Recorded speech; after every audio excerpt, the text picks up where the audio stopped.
Hello, my paper peeps.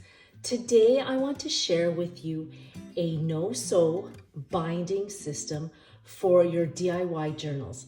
There's two parts to it. There's the actual binding system, and then you're actually using another system that binds 4 notebook journals to the actual binding system. To be honest with you, this is one of my favorites because there's so many moving parts to it.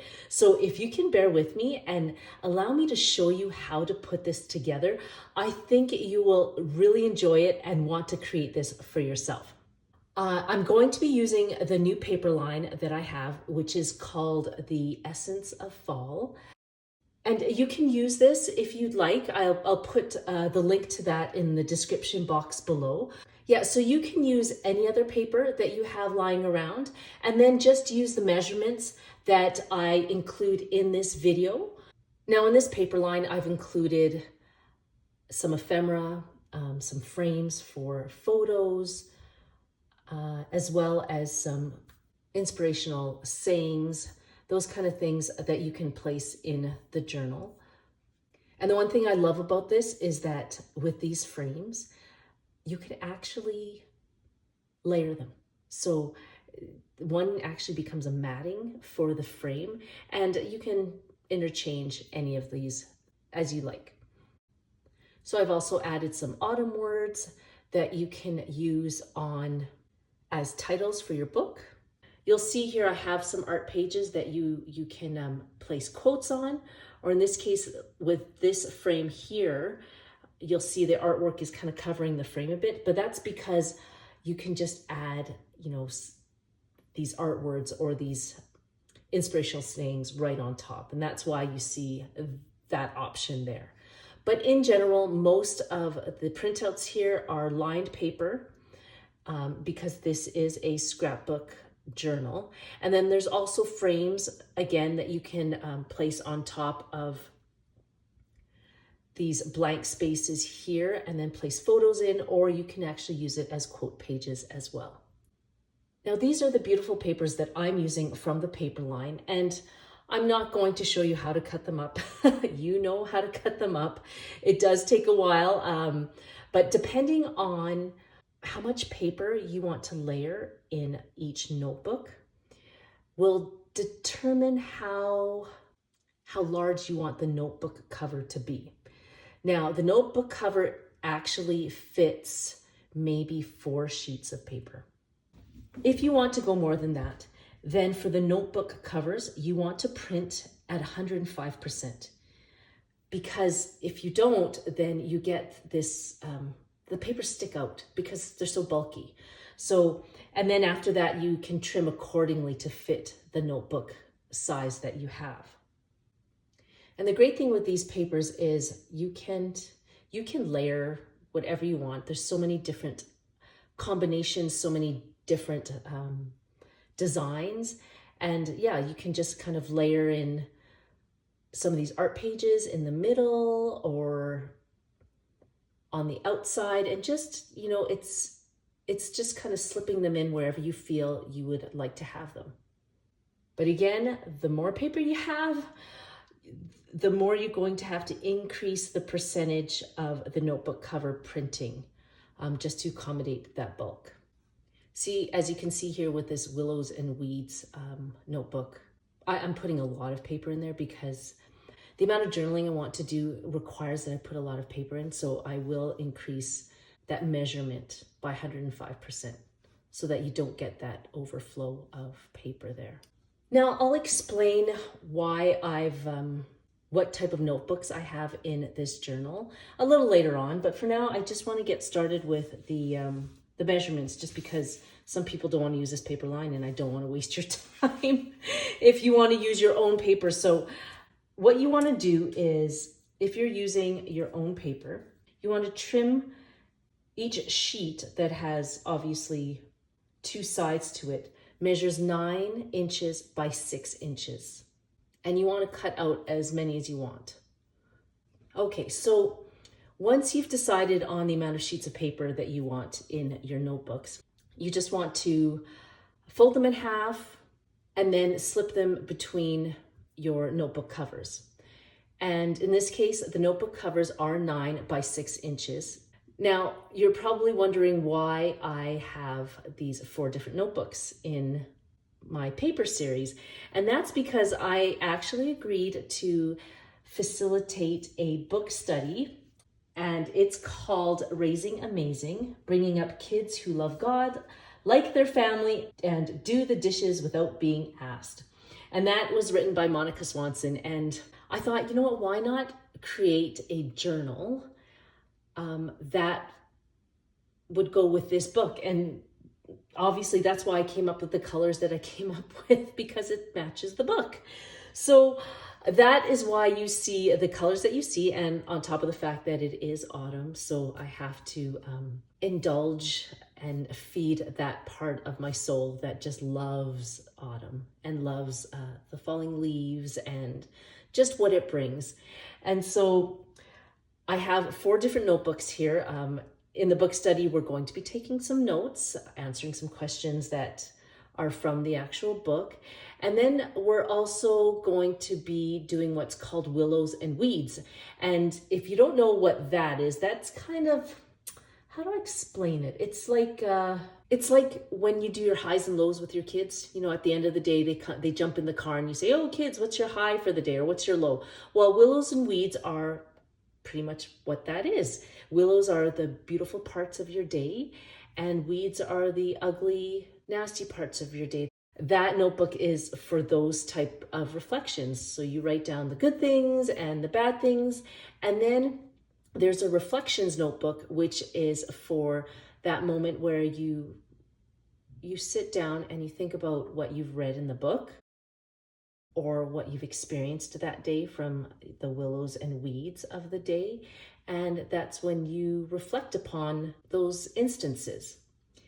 And then if you are a woman or man of faith, then I actually have a prayer section as well, a prayer notebook as well. So that's for any prayers that you want to write down. So if you want to join us in this journey, feel free. You can get this book on the Amazon website and just DM me.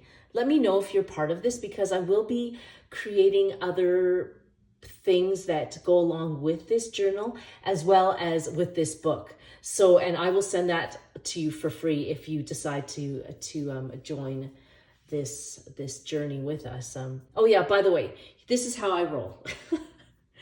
If you're new to my channel, I have this tendency to create a paper line, and as the months go by, I actually end up adding things to the paper line, whether it's tabs, tags, other ephemera, mini journals, note cards. I always seem to keep wanting to add to the paper line. So the bottom line is if you buy this and I continue to add to it, I just end up sending you all the other stuff for free. So you buy once, or you pay once, and then after that you get the rest for free. So that's kind of how we roll at Christine M. Leung. Now, the next thing, after you've cut up all your paper and you're happy with the way your notebooks are sitting, the next thing you want to do is grab some colored craft string. That's what I'm using here. You can use pretty much anything. I wouldn't recommend thread. I find thread is too thin. You need something a little thicker. So even, I think ribbon is too thick. I think your best bet, if you can, is craft string or even hemp cord. And the measurements for craft string and hemp cord that you want to use are, you want in this size, you want 30 inches. And for each notebook, you want at least 2 of them, okay? And here I'm gonna use I have 4 notebooks, so I'm going to use 4 different colors. And the reason why I say that is because the binding can be a little sketchy once you start putting it all together, and it gets all knotted up if you don't know what goes with what. So here I'm going to use 4 different colors that match the paper line. And what you want to do is just find the middle of the book and you just place it on the inside like this. Pretty easy. And grab the other set of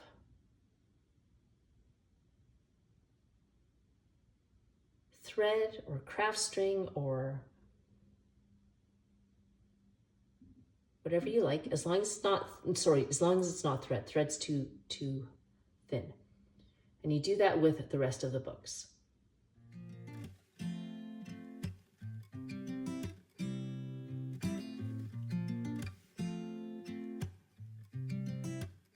Now, the next thing we're going to work on is the binding systems. And there's two here. There's this right here, which is the book cover for your notebooks. Okay, so this will bind the notebooks. Now, if you're not using this paper line, you want a sheet of paper that measures 11. I would say anywhere between 10.5 inches to 11 here. I left that to, like, I didn't cut those edges off because I found with the project when I did it with one of the other book covers, there wasn't enough. And I ended up having to put extra panels of sheets of paper. So I'm just going to keep this extended just in case. What you want to do is score at 4 7/8 of an inch and 6 1/8 of an inch to accommodate, as you can see here, the binding of the book binding, like the full book binding cover.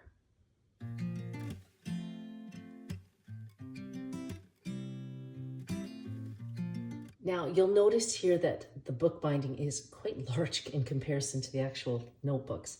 And the reason why I did that was because I actually increased the measurements, the printing percentage on here, just to make sure I maximized the width of that book. But I will cut it down because it should measure, again, 10.5 inches to 11 inches and 6 3/8 of an inch from top to bottom. Okay, so we're going to cut that down. Now, the measurements of this outer cardboard binding system is 6.5 by 5 inches. Each sheet is 6.5 by 5 inches, but you want to make sure you add 1/8 of an inch to the height. And then the spine, so 1/8 of an inch, as you can see there, to the height. Now the spine will be 1 1/4 inches in width. Again, making sure that you add 1/8 of an inch to the 6.5 inch height there. And you can see here that's 6.5 inches, so 6 1/8 of an inch. So which means it's 6 5/8 of an inch. You can use this type of binding tape, or if you have just masking tape at home or even painter's tape, you can use that too.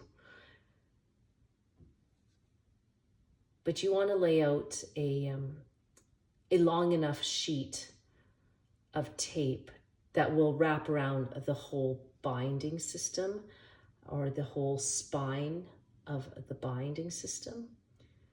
And yeah, and then you just kind of overlap the sheets like that.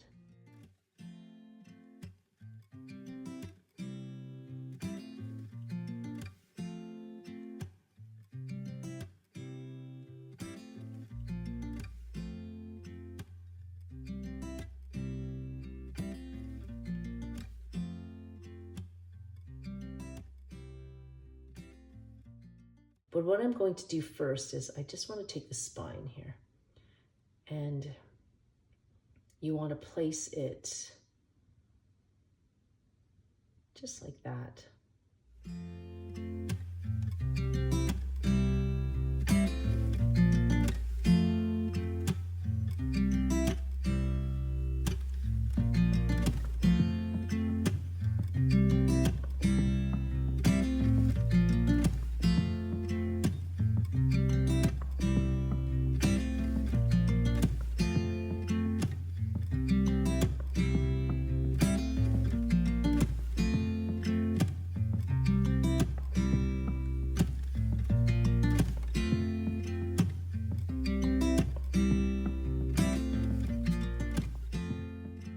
Now, when it comes to placing the book covers on there, the best way to do it is to take a spare piece of the cardboard that you just cut from.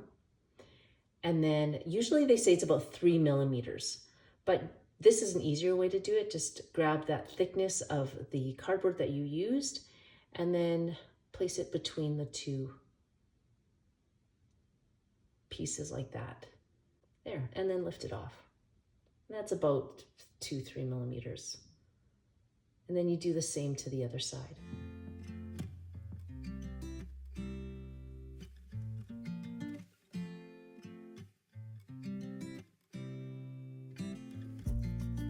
And then what you do is you fold the tapes over.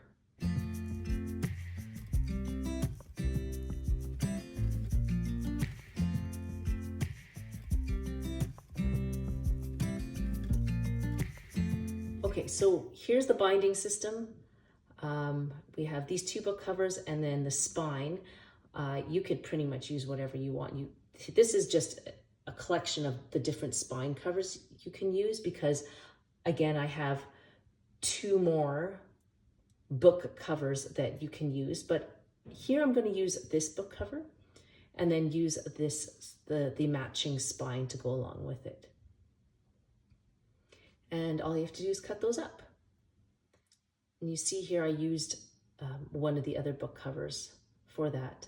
And I will show you why you are supposed to do things in a certain way to prevent what you see here. Everything's off kilter. Everything is just not looking right on this book. And so, yeah, let's make sure you follow the next few instructions because you don't want what I did with this one book cover here.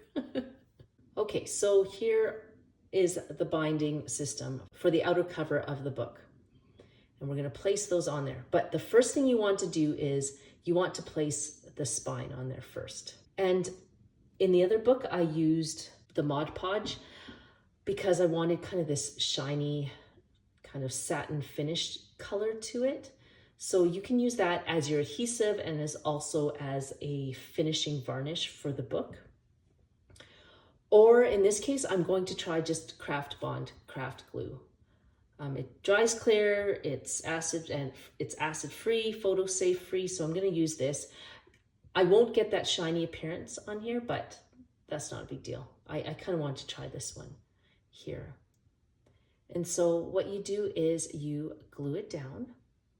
Now what I suggest is that you just do the spine first. The one thing I found with this book is that I used just regular paper. Big mistake, because you'll see that the spine ends up ripping. So little advice here, regular cardstock will not work with this. It will rip. And then you will not like yourself for all the work that you just put into it. I recommend using 65 pound at least, like a 65 pound cardstock.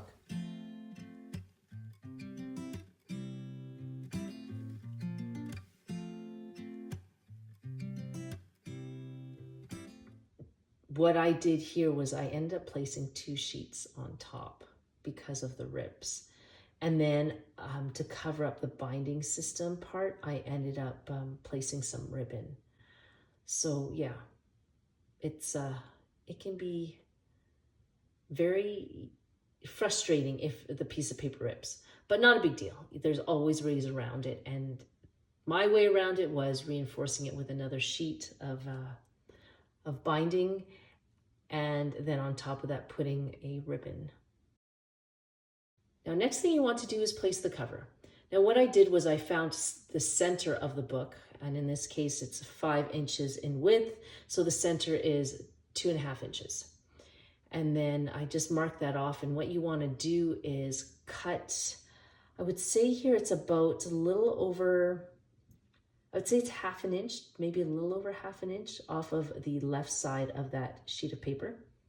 So you want to cut a little bit off of that, okay? Because it will overlap that spine that you see there. Now you can use glue here, which is fine. Again, biggest mistake, there was lots of ripping. And so I redid it and I placed 100-pound cardstock that I printed the image on. And then I used double-sided tape because you'll see it wants to pop off. It's such a thick paper that placing glue, it won't work. It's so thick that it wants to just kind of open up on you. And so if you're going to use a thicker type of paper, then double-sided tape is probably your best bet here.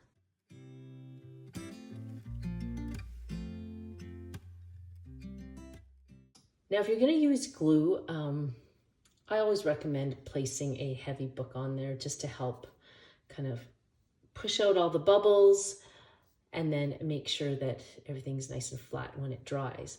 So with this next page, you want to do the exact same thing. You want to find the center of the book, which is 2.5 inches. And then you want to center, here I have a little back page that has the essence of fall on there.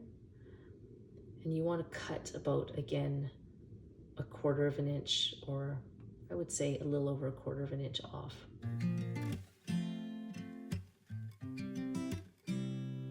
And then you want to either glue it down, or if you're using a thicker paper, again, I'd recommend double-sided adhesive.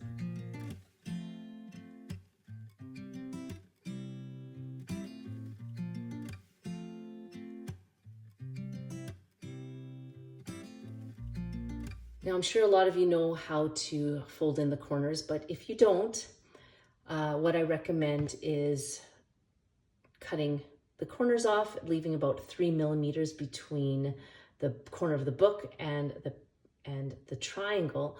But I find in order to get a really good seal around the edges, I use this trimming buddy, I guess. I find this an amazing tool to use when you're using, when you're trying to make a DIY journal. And what I do with this trim buddy, if you don't know, is I measure the thickness of the cardboard. And in this case, it's closer to 0.0625 inches in thickness. And then what you do is you take the second largest size. So even though it's closer to 0.0625 inches, you take the second largest size, and that becomes your measuring tool to create those corners. And then what you do is you take the triangle and you line it up or you take that square and you line it up just like that, where the edges of the cardboard line up with those lines that you see there. So these lines here, yep. And then you just, so it gives you an exact kind of measurement, an angle, I guess, of how to cut those corners off.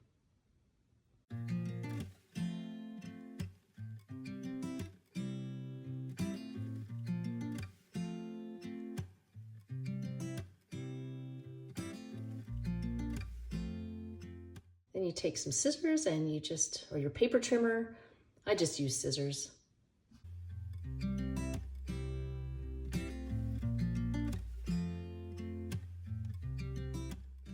Now what you want to do is, again, use glue to glue this all down, or if you're using heavy cardstock, very heavy cardstock, I would recommend the double-sided adhesive.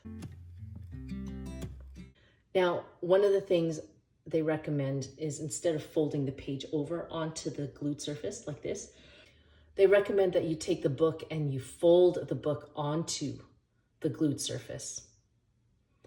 I think you don't really, it's not about, just because you don't want to pull and yank on the paper, if you were to pull it over onto the glued surface, if you do it this way, then it allows the book to just naturally kind of fold onto itself, onto the paper, and you won't get any ripping there. And then you can see here, after I used that tool, the triangles meet each other quite nicely. There isn't like an opening, even though like they don't match up here. The corners come together. Because if you see in my one book, I ended up having to place extra paper here because the corners didn't end up coming together. And that's why I didn't cut these edges off, because I just want to make sure that if there's any discrepancy, as you can see here, that those sections are fully covered. So the larger that inner cover is, the better, so that it kind of covers up any open spots that you may have. There, I think we're good. So I won't even cut those off. I probably could, but you know what? I'm just gonna leave it. I'm not gonna cut them off. Okay, so here's your album. Now, last but not least is the binding system. Binding all the notebooks to this book. I will be using Joanna Claw's technique here. And if you're interested in how I did this in another journal where I actually it's like a trifold where it has a pen holder in it, then you'll probably want to check out this video here, which I think is pretty cool, and try to challenge yourself that way. But I use the same system there. This one is pretty much the same. Now, the key here is when you do place, you place holes on the spine. Now, you don't want to place the holes or punch holes from the inside out. I made the biggest mistake by doing that, where I was like, because you always, when you're crafting, you're looking at the inside of the book. Now, I ended up punching holes through the inside of the book rather than coming out from the outside. And the reason why I say mark your holes on the outside of the book is because it's more accurate. I screwed up. With the orange book, I went from the inside out, and then this is what it looks like. So really off. And I guess if you're using the other spine covers and you want to show off that beautiful, the beautiful title, then you want to make sure that those holes don't cover that up. And I'm just gonna attack it with my crocodile now.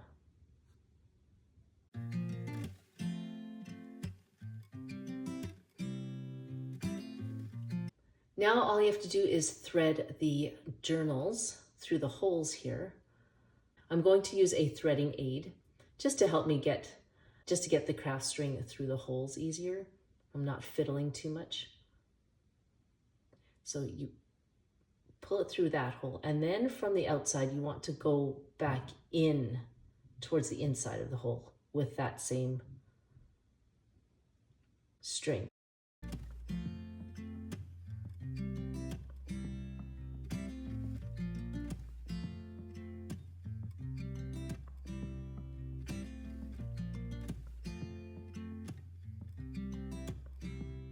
And then you take the bottom string,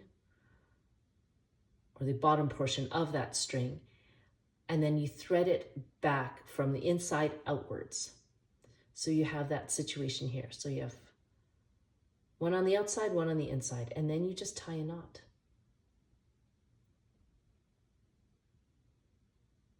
And you do that with all the other notebooks. It's so easy.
Okay, and once you're done that, you can leave those dangling there if you want, but in my case, I'm actually going to end up adding a beautiful array of gems or beads at the end.